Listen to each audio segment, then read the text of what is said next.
يلا بينا نسمي الله ونصلي على سيدنا محمد عليه أفضل الصلاة والسلام. هنعمل النهاردة غدوة اقتصادية وحلوة. مش معنى ان هي اقتصادية هقول ان هي ب20 جنيه، لا. هنعمل النهاردة كبد وقوانص بالبطاطس.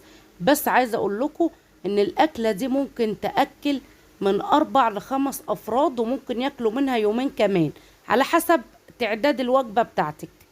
جبت هنا حلة على النار، حطيت فيها معلقة كبيرة من السمنة، وحطيت فيها شوية من الزيت زي ما انتوا شايفين كده. هسيب الحلة بتاعتي تسخن كويس جدا بالمادة الدهنية اللي انا حطيتها دي. بعد ما سخنت عندي كده والسمنة ساحت زي ما انتوا شايفين، عندي هنا بقى ايه؟ الكبد والقوانص مغسولة غسيل، يعني مش عايزة اقول لكم. تمام، زي ما انتوا شايفين طبعا الشكل بيتحدث عن نفسه، كأني بحط لحمة حمراء في الحلة مش كبد وقوانص. طبعا نتخلص من اي دهون فيها عشان الزفارة. تمام.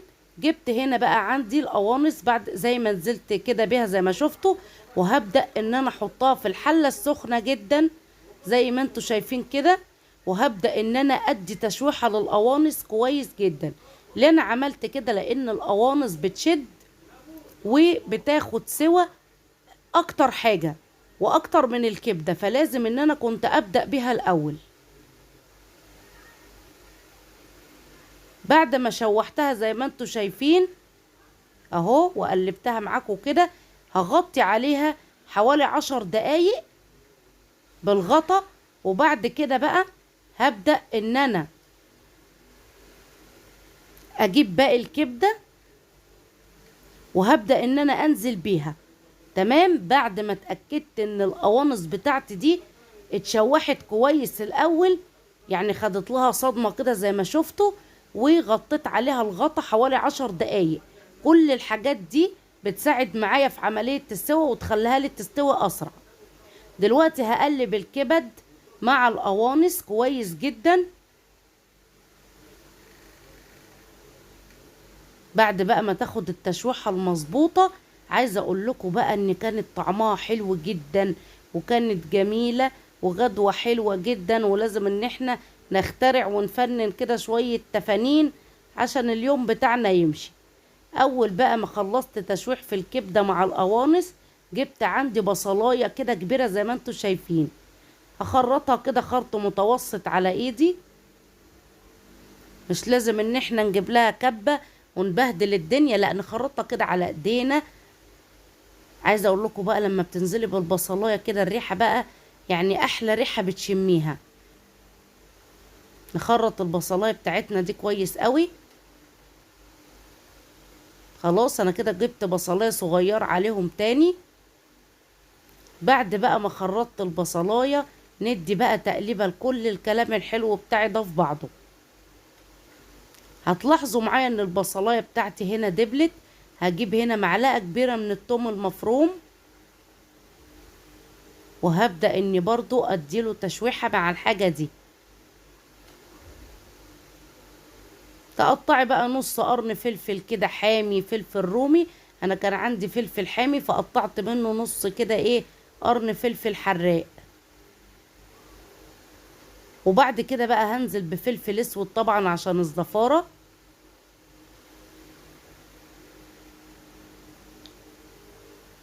وهحط عندي شوية كمان من الملح.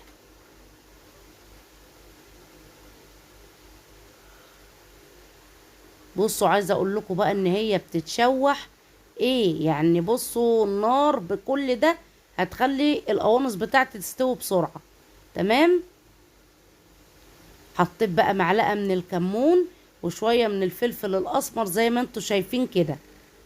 وهنحط بقى شوية الملح، وبعد كده هغطي عليها وهسيبها حوالي يعني ربع ساعة. بصوا هقول لكم على حاجة، هسيبها لحد كده ايه ما تستوي معايا كده على نار هادية شوية، واتأكد ان القوانص بتاعتي دخلت في السوا. ما احطش البطاطس الا لما اتأكد ان القوانص دخلت في السوا. ليه؟ لان البطاطس مش هتاخد سوا كتير، فهنيجي نحطها والقوانص نية فالبطاطس هتتهري.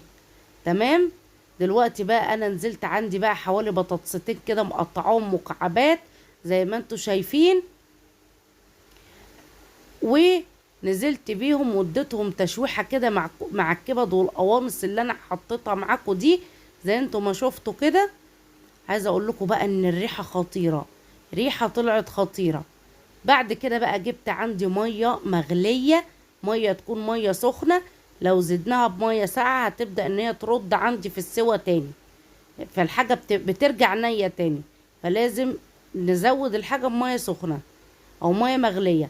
حطيت بقى الملح وظبطت الدنيا بتاعتي كده، وهبدا ان انا احط الغطا بتاعها واكمر الحله عشان خاطر تكمل باقي السوا. زي ما قلت ما نحطش البطاطس الا لما نتاكد ان القوانص بتاعتنا استوت شويه عشان خاطر البطاطس ما تتهريش. دلوقتي بقى بعد ما خدوا كده كام غلوه على نار عاليه، رجعتهم ورا وهديت عليهم النار عقبال ما نعمل شويه الرز، عشان عقبال ما يستووا يكون الرز بتاعي استوى.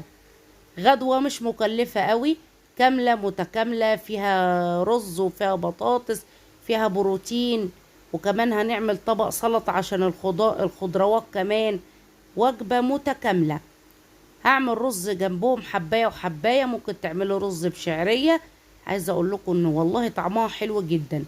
فجبت نص كميه الرز كده وبحمرها طبعا في زيت عشان خاطر يعني هعمل رز واحده واحده، فلازم هديله اللون الذهبي كاني بحمر شعريه.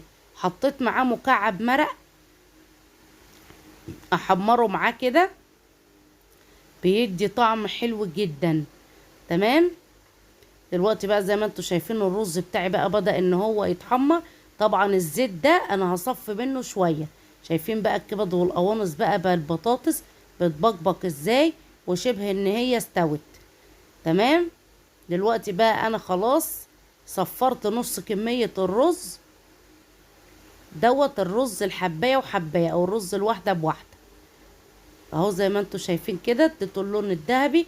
بعد كده هنزل عليه بباقي كمية الرز الابيض، هديله تقليبة وهبدأ اشرب على طول واظبط الملح. طبعا هنغطي كل فيديو هعمل فيه رز هقول فيه الكلام اللي انا بقوله ده. عشان ننجح الرز معانا لازم نعايره بالمية تكون عقلة صباع، يعني فوق عقلة الصباع الاولانية كده. نغطي عليه لحد ما يتشرب، وبعدين نوطي عليه النار لمدة ربع ساعة. بعد ما يستوي نشيل الغطا عشان ما يتعجنش، وهتاكلي احلى شوية رز. دلوقتي انا ظبطت الملح وهبدأ ان انا احط له شوية مية. طبعا مش هتبقى كلها سخنة، المية دي كانت سخنة عندي في الكتل فاستخسرت ان انا ارميها.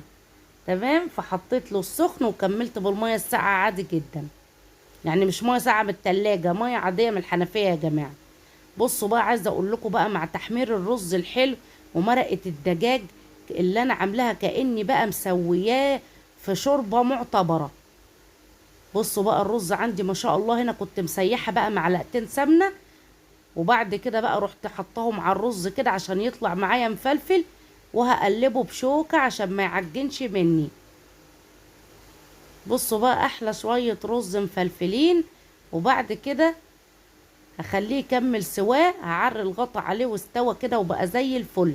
شايفين شوية رز من الاخر مع احلى طبق سلطة. ودي الكبد والقوانص وجبة كاملة متكاملة. ما تنسيش بقى تحطي اللايك وتشتركي معايا في قناتي على اليوتيوب والفيسبوك طبخ ومعلومات مفيدة مع هدير. اشوفكم على خير، دمتم في امان الله.